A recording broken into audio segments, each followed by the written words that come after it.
The work at the Center for Feminist Foreign Policy on that subject is led by my colleague Damjan Denkovski, so I'd kindly ask you, Damjan, to come on stage and introduce the panel.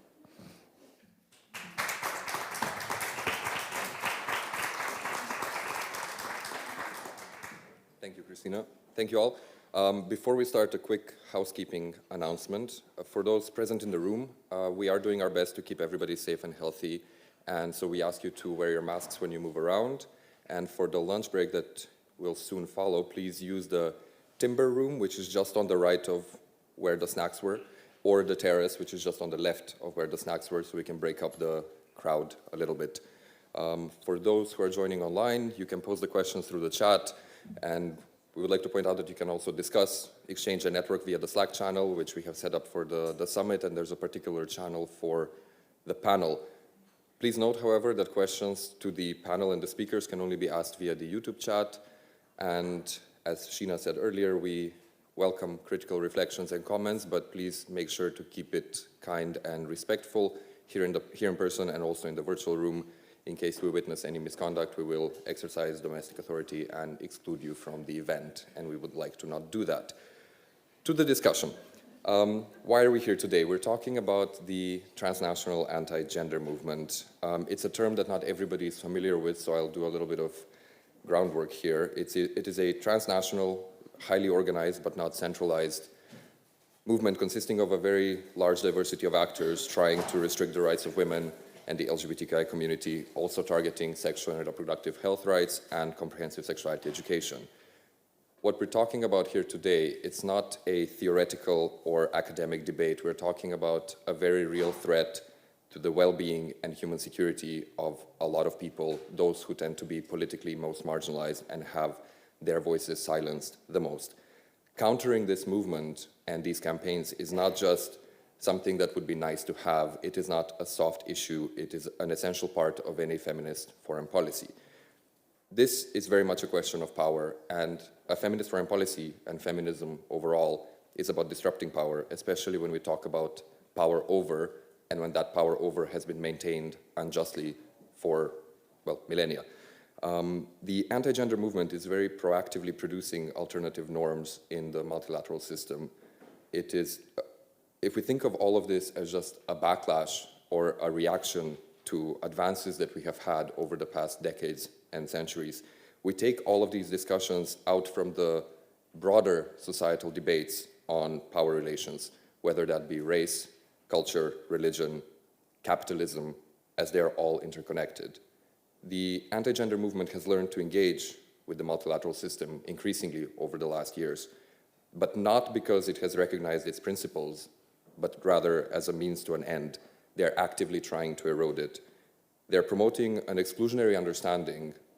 The rights of some are given precedence over the rights of others through various mechanisms, whether they be legal, political, social, public mobilization, the use of disinformation, harassment, etc.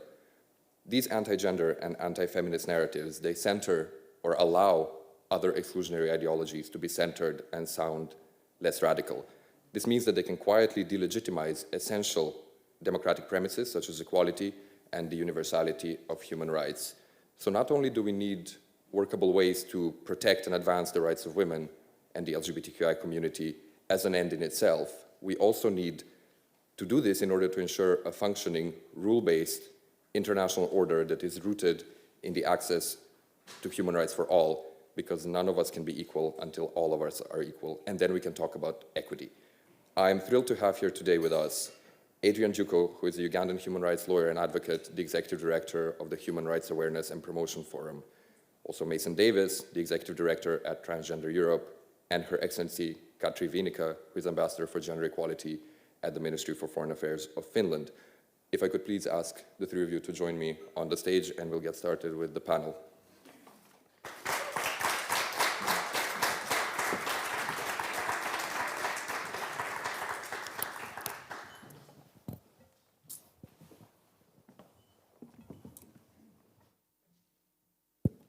Okay, cool.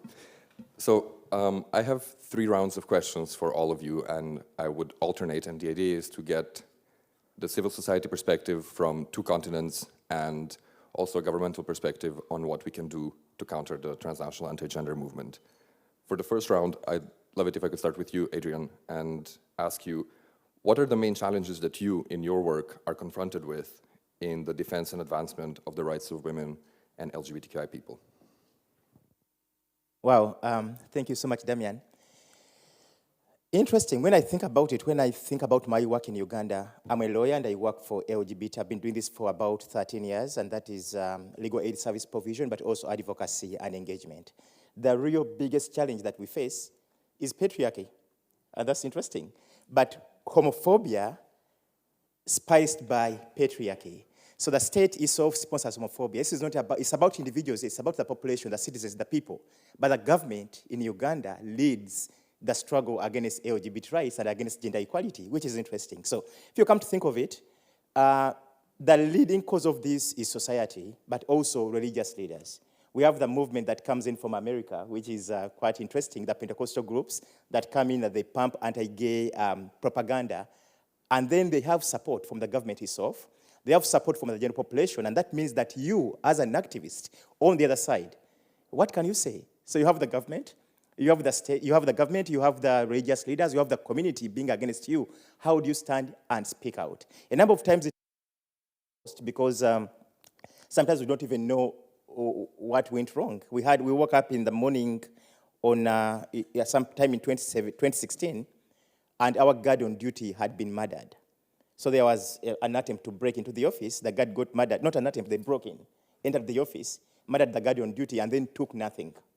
It's like a soft message they sent you that, you know what, if you continue doing what you're doing, this becomes dangerous and deadly to you. So the next time you speak out, you are careful, because I found a big iron bar, I don't know, the size almost of this, across my chair where I sit.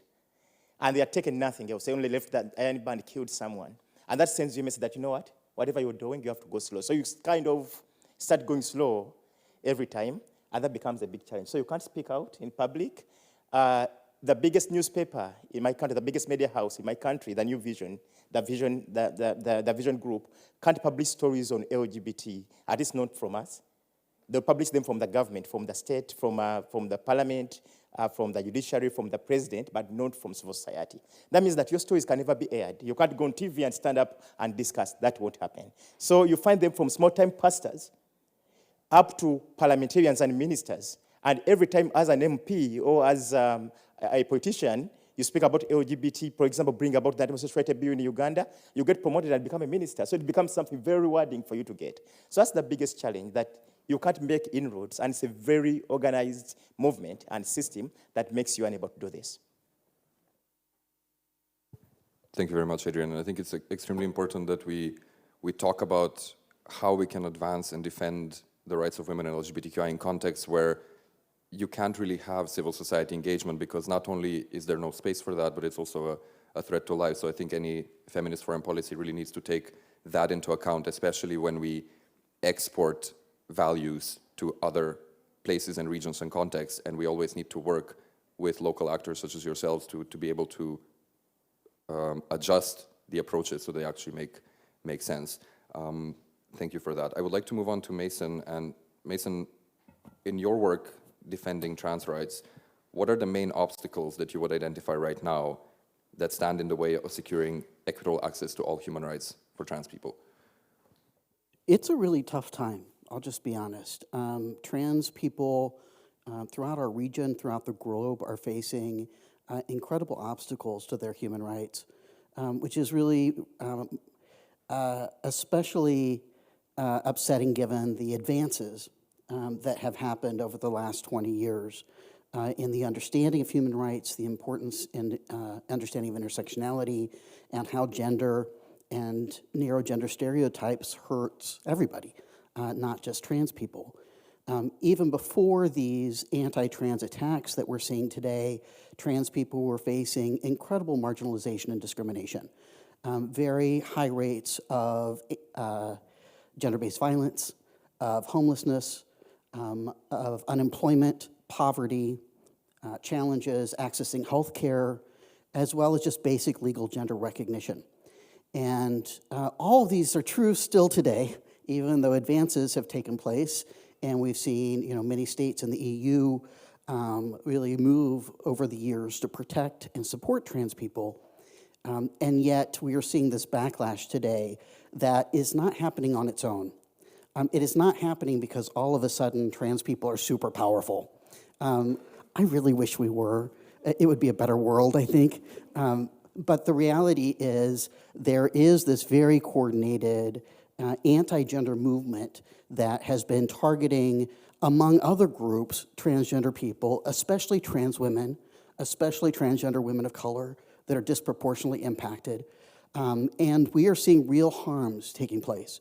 We see these narratives that suggest somehow that human rights are like pie, and if you take a piece somehow, for one community, that's going to take away from others. That's not how it works. We are seeing efforts that are really pitting trans people against non-trans people, especially non-trans women, suggesting somehow that my civil rights as a trans person, I will come out, I am a trans person myself. I actually lived as 27 years in this world as a woman before I started to look the way I do today. So, a lot of trans people, we have a very complicated gender background and a lot of stories that make us, in many cases, very ardent, strong feminists, and see that there's such a connection between the struggle for women's rights as well as for gender equality in general. Talk to me at some point about what it's like to live as a man, and I can tell you about misogyny and sexism and how pervasive that is. So we are continuing to face the challenges we've always faced, but then on top of that, we have this horrible narrative, these political losses, and very targeted campaigns that are actually not just stagnating our rights in the region and worldwide, but rolling them back, where we have lost, access to legal gender recognition in countries like Hungary. We are seeing, just in recent week, challenges around in the UK around conversion therapy bans and whether or not that should include trans people. So it is having a very detrimental effect, not just on our rights, but also on the integrity, the humanity, the safety of trans people throughout our region.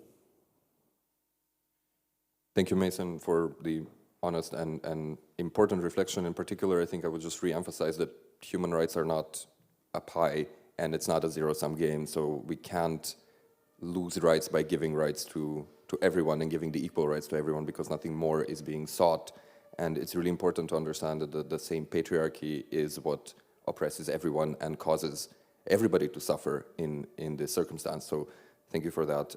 I would like to move on to you, Madam Ambassador. Finland has been one of the Center for Feminist Foreign Policy's key partners in our work to understand and counter the transnational anti-gender movement. From your perspective, what challenges do progressive governments such as yours face when it comes to countering anti-gender campaigns, and what role does or should civil society play? Thank you for these important questions. And well, as to the role of the government, I think it's very important to raise awareness of this campaign within the whole governments, because these anti-gender campaigners, they are really very clever. As we know, it's kind of an unholy alliance between different actors. There are certain governments behind the movement. There are some churches. It's very difficult really to identify this. And for instance, they work through the European Union, different European Union Council working groups, for instance. There are attempts to water down agreed language on sexual and reproductive health and rights, for instance, and the concept of gender. And these meetings are attended by civil servants from different ministries, and not everybody is expert on gender issue. So not everybody even knows, let's say, the difference between if we talk about equality between men and women, or if we talk about gender equality. So it's very important to instruct our colleagues, and I think we have focused a lot on this work recently. So our Prime Minister's office actually issued instructions to a permanent representation in the EU in Brussels really advising how to recognize these attempts to water down agreed language and how to respond. And these instructions were circulated to all our embassies worldwide. So it's really a very difficult game, actually, for a person who is not really expert. And then to the role of civil society. Of course, Finland values the role of civil society a lot. I think our cooperation, cooperation between Center for Feminist Foreign Policy and the government of Finland is one example of that. But then, of course, also in Finland, we have extremely close cooperation with civil society organizations. I think this is also very important for a small country like Finland, because we don't have huge resources, analytical resources in our foreign ministry, for instance. So we really need the expertise of civil society organizations as members of our delegations to different UN meetings, for instance, and we organize regular consultations with them. I personally, I am in touch with my NGO colleagues on a weekly basis. But then again, you have to also recognize that nowadays the concept of civil society organization is not necessarily what it used to be, because not all CSOs are our allies anymore, because the anti-gender movement also works through civil society organizations.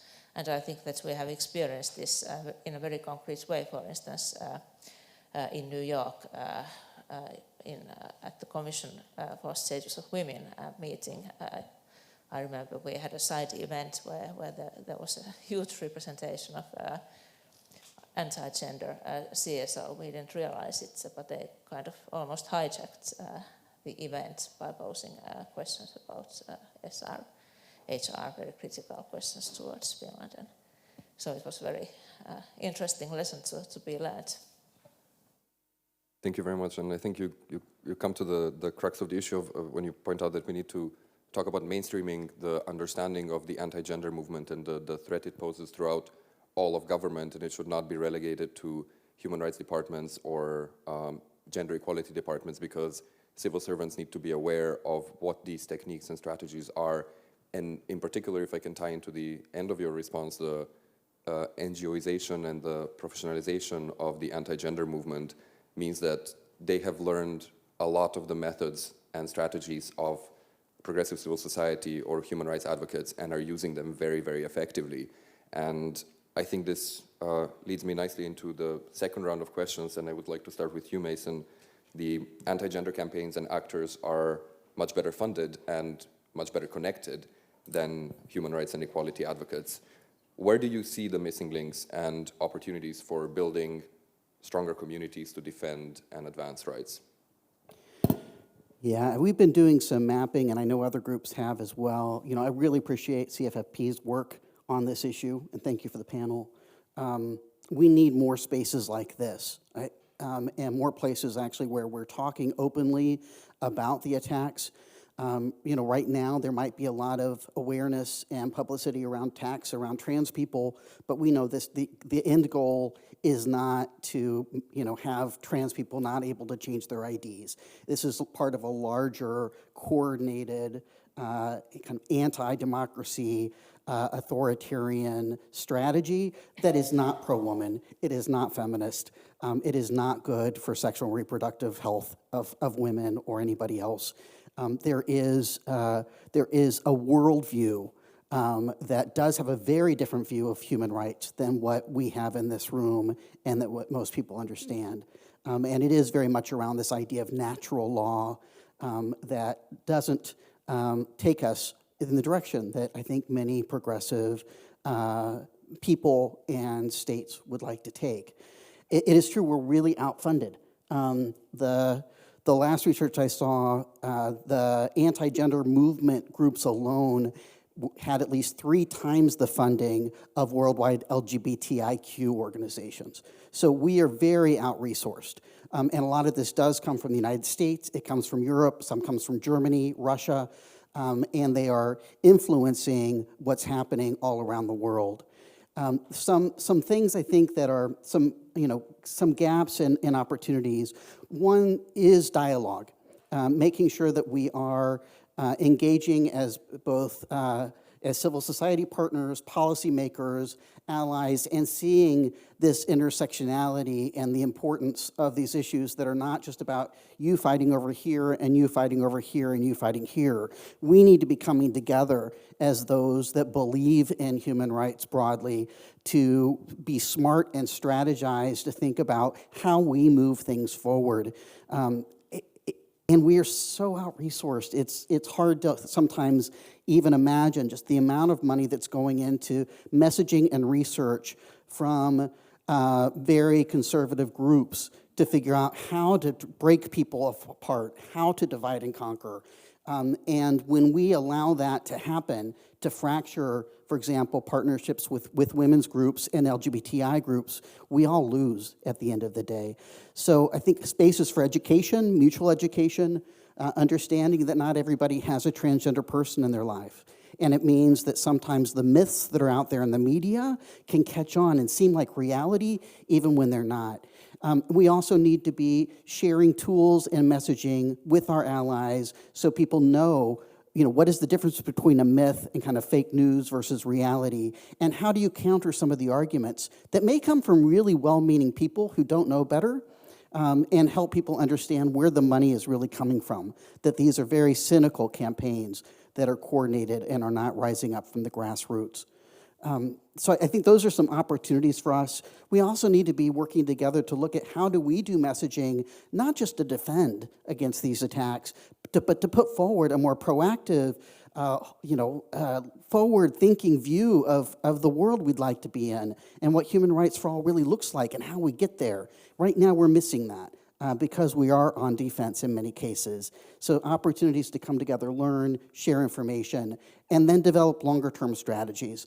I guess that's one thing I just will end on with this. Our opposition is looking in the long term. They're not just funded for a year. They're not funded for projects. They are getting long-term support for messaging, research, social media communications, coalition building that's very flexible and allows them to have this long-term planning and think tanks and strategies. We don't have that in many cases when it comes to more progressive NGOs and civil society. So it's something we need to think about as well, both the way we work and the way we're funding both feminist, LGBTI, and intersecting work. Absolutely, and there's the dual ask there that we both need to think about how, or donors and donor communities need to think about what they're actually doing and what they're funding, but then on the other hand, there's probably work for progressive NGOs as well to think about where we're getting our funding and to innovate a little bit and not to rely on the old tried and true, which are no longer working systems of obtaining funding. And when we look at the narratives and posing the alternatives that we would like to see in the world, we need to likely move past the highly abstract nature of our communications and talking about, because human rights is an abstract concept for a lot of people, especially when they don't experience their human rights limited or their existence politicized or being a threat to their survival on a daily basis. So this overly intellectualized narrative needs to change, and we need to humanize all of these stories, and we need to tell more stories and talk less theory, I'd say. But when we're looking at, again, funding and stories, Adrian, I'd like you to reflect for a second in what ways does gender-blind foreign and international assistance policy perpetuate colonial attitudes and then harm the marginalized populations it is meant to protect? Thank you very much, and it's very good to hear that there are countries that have adopted a feminist foreign policy, and that's something that's beautiful. However, I come from a country that has beautiful policies and beautiful papers, and I think they could also easily adopt such a policy in Uganda, But the key thing is, what have you really done about it? You can write the paper, but what do you meaningfully do about it? The first question, again, goes to funding, the funding streams. Some of the money that should go to LGBT groups or meant for LGBT groups from countries that are progressive actually ends up with anti-LGBT groups, and that's a fact. You see, they get the money because they are more organized, they're more serious, and LGBT groups are seen as not organized, they're not serious. And again, secondly, who do you send to our embassies? Yeah, it's beautiful. You know, we have a foreign policy, we are sending ambassadors. But from my experience in Uganda, the ambassador matters a lot, even before the gender people. The ambassador matters a lot. They decide what to say or what not to say. The political officers also matter a lot. So the kind of people you send, you may have a progressive policy that talks about all these things, but does your person on the ground really care? So as an individual, do they care? Sometimes ambassadors come for like 2 years and leave, or 3 years, and also political officers come for 2 years and leave. But you see a difference when one leaves, a real actual difference. The country is the same, the policy is the same, but something has changed because an individual left. So is everyone engaged? Is everyone trained? And the people you send it to Kampala, for example, are they the right people that should be sent to Kampala? That's on one front. The second front is that usually there's this fear from progressive governments about being accused of something called colonialism, something called spreading the Western agenda, something called Westernization, or whatever it is. I always tell people, everything in Uganda, is funded by the West. Everything. Almost everything is funded by the West. So why is LGBT and feminist funding such an issue? Yet every other funding comes from the West. So why should the West fear funding LGBT and feminist agendas just because they're going to be accused of that? So if we are taking money from the West, they're also taking money from the West. So we are all equal. We all take money from the West. So that's how we don't fall into the trap of we fear giving you money because they will say we are promoting homosexuality and Western values in Uganda. That's something that really has to be considered. And then finally, the issue of aid conditionalities. Again, I'm talking about the dangerous things that can be done. That aid conditionality. Most countries in the West feel that the best thing you can do is to cut off aid in case the government violates human rights. I like that line of thinking. But if you do that for LGBT rights, first of all, you're denying money for key services. For example, health. If you've been funding health and you cut off money for health, no one is going to get health services, not just LGBT, but everyone. But second and more importantly is scapegoating. You know, that they have taken away the money from Germany because we are anti-LGBT. These homosexuals have made the money to be taken away for everyone else. So we are all going to die of HIV because of those homosexuals. And what happens? You have violence against LGBT groups. They are blamed for everything else in the country, like it happens every single day. LGBT people even cause COVID-19 in Uganda. So there we are. Wow, thank you for that. That was incredible and disturbing, but very on point. I think that one of the questions that we're tackling at CFFP in one of our current projects is also to try and understand how we can account for and integrate LGBTQI perspectives in the Women, Peace and Security agenda, but also more broadly, and ensure that we do no harm, but also to ensure that we do no harm, that we do not use do no harm in order to do nothing. So it's a tricky question, I imagine, but this is something that we absolutely have to be discussing. So thank you for letting us know. Madam Ambassador, is there any explicit mention of countering anti-gender campaigns in the foreign policy of Finland? And what are the best practices from the international community in this regard, and what lessons can be learned from them? Yes, and actually I have a proof here. This is Government of Finland report on human rights policy. I will leave a copy here. So there is a strong language on gender equality, and there is a fact box on anti-gender movement. So anti-gender movement has been recognized in our government documents. This is guiding our human rights policy for years to come, beyond the present government term even. And at the moment, there is also another important policy document being prepared, and this is government report on gender equality, and it will also be very progressive because it will really stress the importance of gender diversity. Speaking about all genders, I mean we have gone from this equality between women and men to gender equality, and now we are going to go to all genders if the government coalition approves that. But this is the proposal from civil servants and experts. And you know, our government is led by women. Our Prime Minister, Sanna Marin, is the youngest female Prime Minister in the world, and all 5 government parties are chaired by women. But well, women do not always make progressive policies, but I think this government really does. Then concerning the best practices from the international community, it's very important to reach out also to those who are not so like-minded, and also to have reality checks. The Mexican ambassador, I think he already left, but I would really like to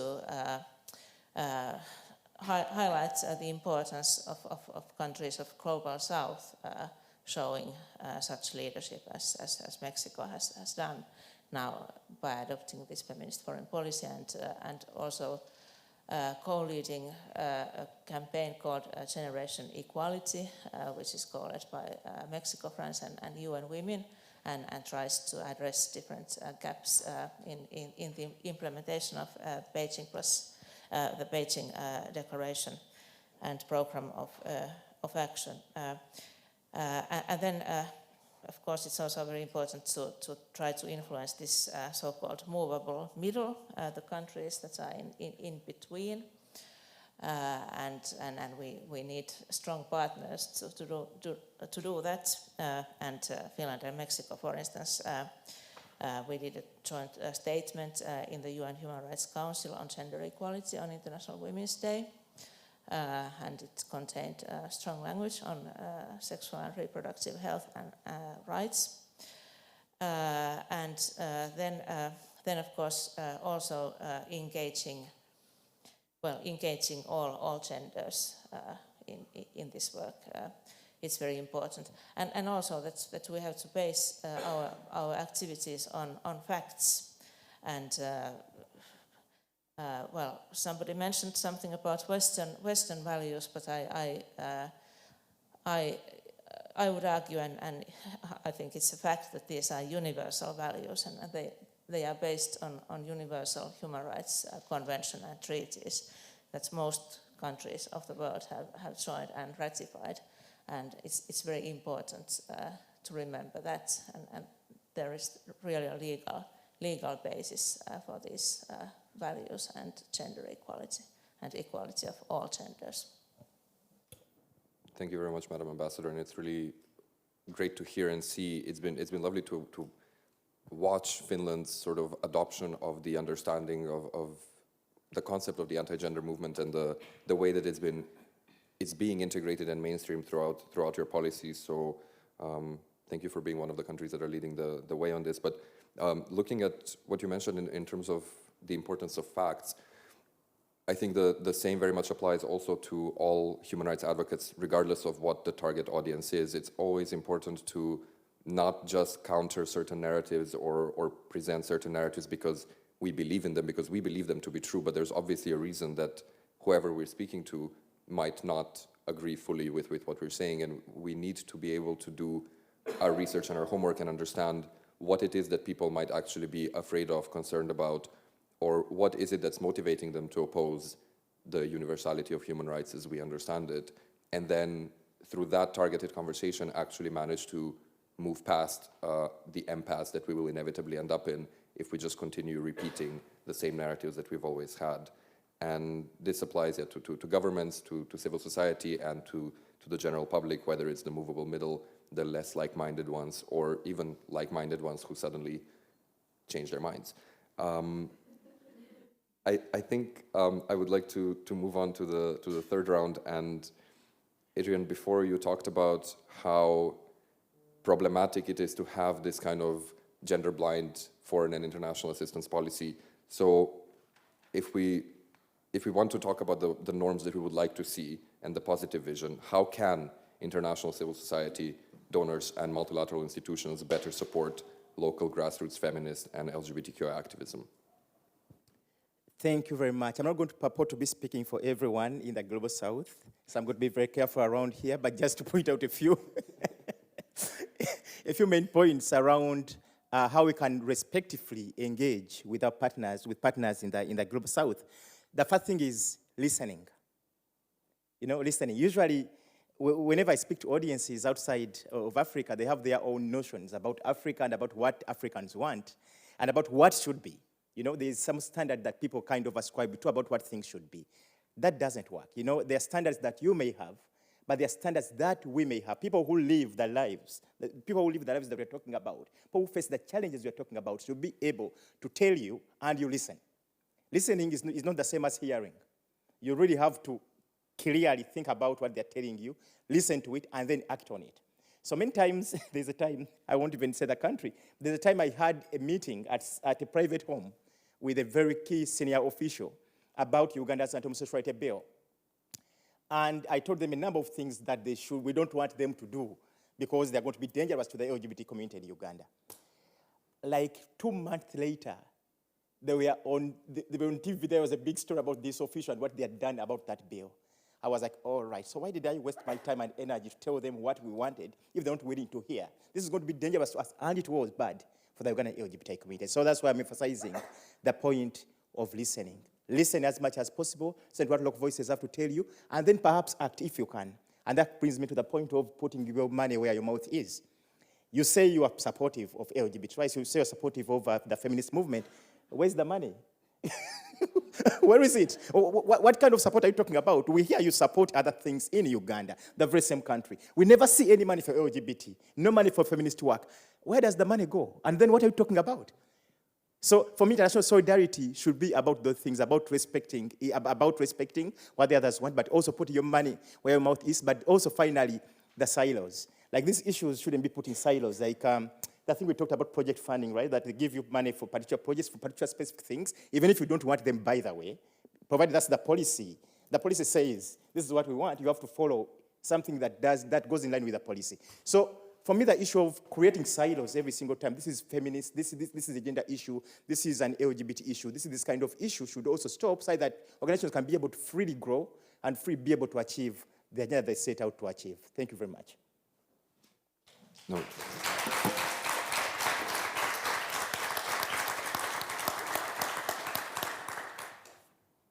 I actually have nothing to add. Thank you. No, just thank you. Masen, in order to effectively combat discrimination and oppression against trans people and support trans people's rights in the multilateral system, what kind of action do we need to see at that level? I think there are a few things. One, it's a really important time for non-trans people who are allies to speak out and let people know that trans people are part of communities and I think especially for non-trans women to say, actually, we are not against trans people. Trans rights are going to help women's rights. Trans policy is feminist policy. And trans people are saying that. We will be out there. I'm telling trans people we need to be out there and telling our stories. That's really important. It's also, we're not always the best messengers, depending on the audience. So we need non-trans people as well sharing that, and also acknowledging that those who are trans who are out there in this fight are getting a lot of personal attacks, a lot of release of personal information online, security threats to our organizations, online doxing and whatnot. And so there is a real risk for those that are putting themselves out there that publicly. The more allies we have, the better. We need to use whatever legal protections and recourse are available to make sure we're defending against some of the attacks, to roll back legal protections and human rights for trans people, whether that's through strategic litigation and other human rights groups and bodies. As I mentioned before, we need to think about how do we actually have proactive law and policy that is setting forward human rights for all, and really including that among that legal gender recognition, bodily autonomy, and self-determination, which I think are core values that many people and different groups can get together and get behind. And then we need to be really shining a spotlight on these anti-gender movement actors so people realize what's really going on and who's really behind some of the policies that are showing up in even, historically progressive states in the EU, to understand, actually, you can bring this back to, do Viktor Orban and Donald Trump and Putin have in common? Well, they're all targeting trans people. And so if you're a progressive feminist organization, maybe you want to think about what's really behind there. What is their real motive at the end of the day, and help people understand that this is not just happening on its own. And then I guess I'll end with, I think we need to figure out what are the consequences for countries that are not meeting international human rights standards. How do we address that when it happens, and it is happening, and help peers? I really appreciate you sharing all that you all are doing. How do we help people realize this is a standard that needs to be maintained? And to use, in the UN system, UPR to help hold states accountable as well for how the most marginalized within communities are being addressed. Thanks. Thank you, Masen. And Madam Ambassador, for you, well, I just realized a very general and big question, but if we could wrap up the panel conversation with reflection on what does a truly intersectional foreign policy framework that celebrates gender diversity beyond the equality of women and men, as you mentioned, and is probably upcoming in Finland now with the new report. What does that look like? Is it something that's possible within our international system?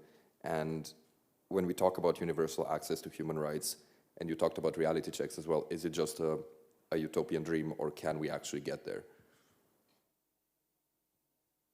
Well, it should not be a utopian dream, but of course also we have to recognize now at the moment that we are living through very difficult times also in our foreign policy. The questions of very hard foreign policy are now dominating the agenda, especially with our 1,340 kilometers of joint border with Russia. But it's very important really to make this connection that you actually already made, that you can't separate hard politics and soft politics, because if we think of the war in Ukraine and Russia's illegal aggression on Ukraine, and then the role of Russia behind anti-gender movement. So I think this all stems from the same values, these neoconservative and toxic masculine values. So there is a link, but it's not very well recognized in the public discourse yet in Finland. But there are some signs that it's going to be recognized. But of course, to be truly intersectional, you really have to recognize different links and take into account different characteristics of people, that women are not a homogeneous group. In Finland, we stress a lot women who are living with disabilities, their rights. So in our development policy, we are focusing very much on that, but then of course also other factors, age, socio-economic background. In Finland, of course, indigenous peoples, we have our Sami population. We also have our internal challenges, but I would argue that in our case, our strength is the coherence between our internal and external policies, because we are ranking quite high on different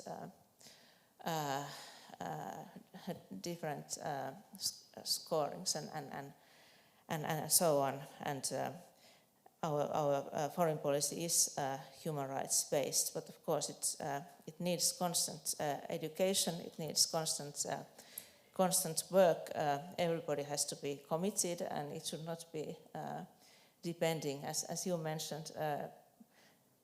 Personality of an ambassador may play a role. Of course, we really try to mainstream this in our foreign policy, and now with our membership in the UN Human Rights Council, we also have an important forum. I think where there is a will, there is a way. Thank you for that, and also thank you for acknowledging that there are internal challenges in Finland. There's still a ways to go, but also for flagging the importance of having coherence between the internal policy of a country and the policies and the values that we export outside. And this is why, whereas sometimes when we talk about countering the anti-gender movement, we don't only talk about what we can do at the multilateral level or within foreign policy, even though we, as the Center for Feminist Foreign Policy, talk about it. It's also about domestic policy, because those are the policies that, A, influence what we export, and also, B, are influenced by what is done at the multilateral level. So it's this constant interplay that needs to be kept in mind. We have approximately 10 minutes left. I wanted to thank you all for your inputs, and also take a couple of questions from, I know that we have some questions from the online audience, and I would like to start with one of those, but if there's anybody in the, okay, 1, 2, 3, so, and we will take one from the room. Okay, cool, 1 second. So starting from the question from the online audience, I think we talked about the protection or the risk for people campaigning for the rights of women and LGBTQI people. And I think for all of you, I would be curious to know what can be done about the use of data to gain information on people's gender and sexuality, so and outing them and doxing threats, and the distribution also of false misinformation or disinformation to teens and young adults, in whichever order you wish, or whoever would like to answer. Easy question, I know, for 2 minutes, but yes, please, Madam Ambassador. Maybe I would like to address the misinformation part of the question. Comprehensive sexuality education is very high on our agenda. It's part of a HRAPF agenda, but it's something that is often neglected, or some I mean many conservative countries want to have it deleted from international documents. This is something that we try to defend very hard. It's very dear to us. Thank you. And comprehensive sexual education is absolutely crucial, and the myth of it being about sexualizing children at a young age, or exposing children to narratives that they're not ready for is just that, a myth, and it needs to have government champions to stand behind it. So it's not just civil society that keeps droning on and on about it. So thank you for pointing that out. Masen, Adrian, would you like to comment? For civil society organizations, I think basic infrastructure around digital security and education and support around that is important. We're doing more and more online these days, but many groups still don't quite know how to set up an infrastructure that can both promote working and organizing online, but in the safest way possible. And I think we're all still figuring that out, to be honest, but acknowledging that there is a risk for those who are vocal, who are active, that's not going away. And that we are in this new world that is going to demand some new tools. I think, the sex education and helping people really understand, especially through our schools, some basic, basic knowledge is really critical. And we've got to figure out how do we do that in a time when so many people get their news from a source that already reinforces their worldview. And that creates, a lot of challenges for all of us in our work. Maybe just talk about risk. Disinformation is, but risk especially that that different actors, especially LGBT activists, go through in Uganda because of the work that we are doing. One of the things that we are doing is to ensure that nothing goes unpunished. Okay, we can't get everything punished, but the few we get you punished. Right now we are in court. Yesterday, our case came up in court where there are 20 boys, not boys, they are people, 20 youth who were arrested during the COVID-19 pandemic in Uganda, subjected to torture, including annual examinations and also banning, like physical banning in prison, by a local mayor and by prisons, a senior prisons warder. So we made sure that we take on the case. We first took criminal proceedings against the two private prosecution, which of course the court could entertain immediately. They threw it away. Then we continued with the civil case, which is the one that has been coming up in court. And the message we are sending is, if you do this, even if you are the local mayor, we can still take you on to court. Even though we lose that case, but the message is being sent that, okay, there is a group of people that if you do something to LGBT people, they're going to take you on. And then that brings in the role of the international community in terms of supporting the cases. For example, when we are in court, we need faces there, the people that show that, you know what, we are behind and we do support. such actions be taken against officials, government officials who do such things. Thank you all for that. Nahid, please, go ahead. Hi, my name is Nahid Shahalimi, and this question I'm not asking it as a Canadian, but I'm asking it as an Afghan. I go back to what Adrian said, and just because you're the only official here, I have to ask you, Madam Ambassador. You said, talking about the universal human rights, how important is the ownership to give back to the people that this human rights is supposed to be for? And that is what we're facing in Afghanistan as well. So how much of this ownership, by calling it help, the help of the human rights going to those countries, how much ownership do you give through that process to the whole communities and to the countries so that they do not lose their own identity with it?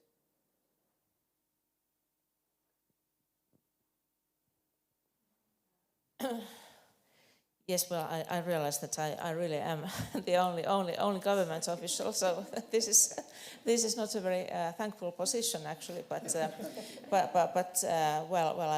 think that this is a very dangerous narrative if you kind of create a contradiction between universal human rights and local and traditional values, because this is actually the narrative that the conservative countries and countries that are behind anti-gender campaigns, they use this narrative. But of course it's very important really at the local level to create awareness of human rights, and then something I actually forgot to mention during the previous round was the importance of defending human rights defenders.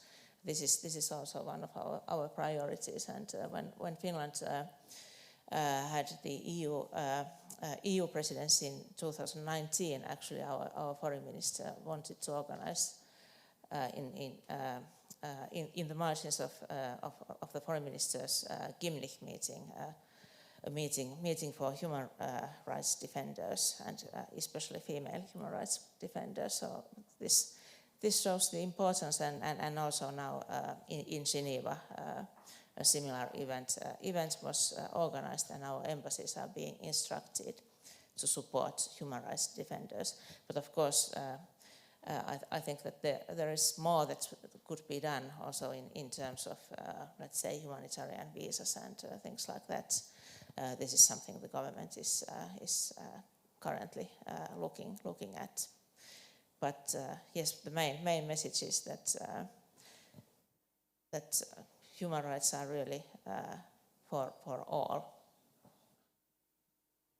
Thank you, Madam Ambassador. Firstly, for being the only government representative on the panel. It is, government personified, so it's not an easy task. We appreciate you being here, but it's like you said, especially in situations where you have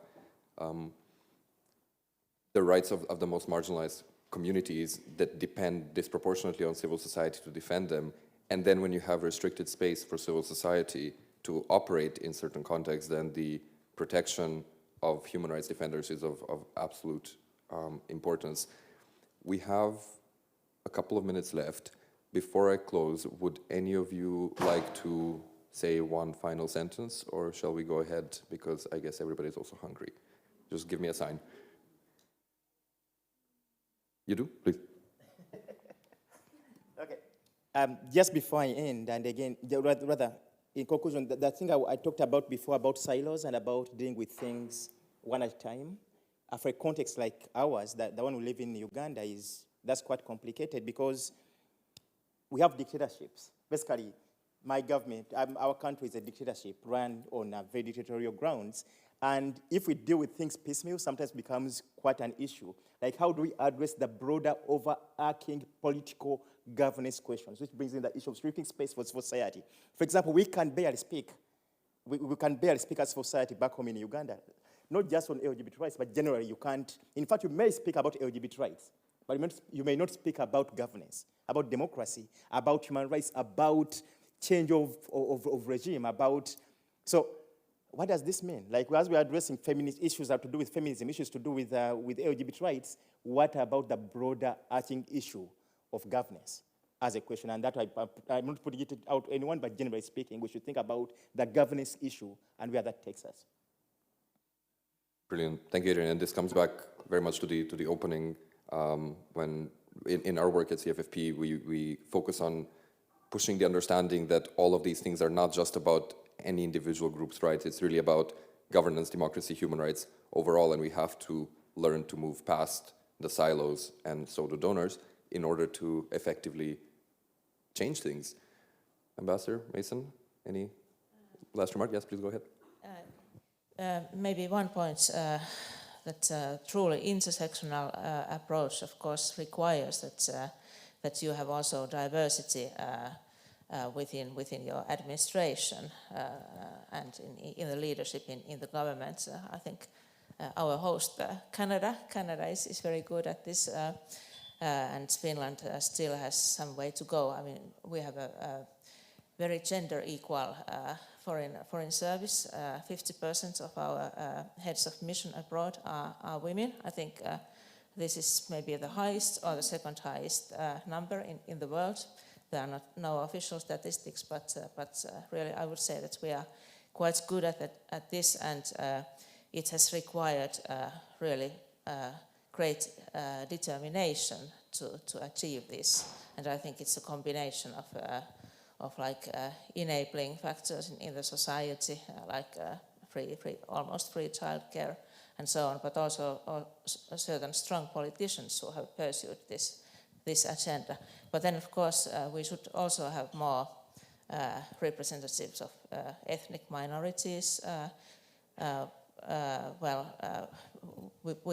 We do not have so much ethnic diversity in Finland yet as most Central European countries do have, but it's growing, and this growth should be reflected in the composition of our foreign service and also persons with disabilities. We don't have enough of them. So this is something that I would like to point out, that this is also part of your credibility, and we are partly very good on that, but partly we are still working on it. Wishing you luck in those efforts. Masen, would you like to close? Yeah, I just would really want to thank everybody for being in this space, to engaging together, invite us to work together across issues and identities to really take this on together. And just remember that anti-gender does not mean pro-woman. At the end of the day, anti-gender is anti-woman, as well as anti-trans. So thanks for being part of this struggle. Thank you all for this conversation.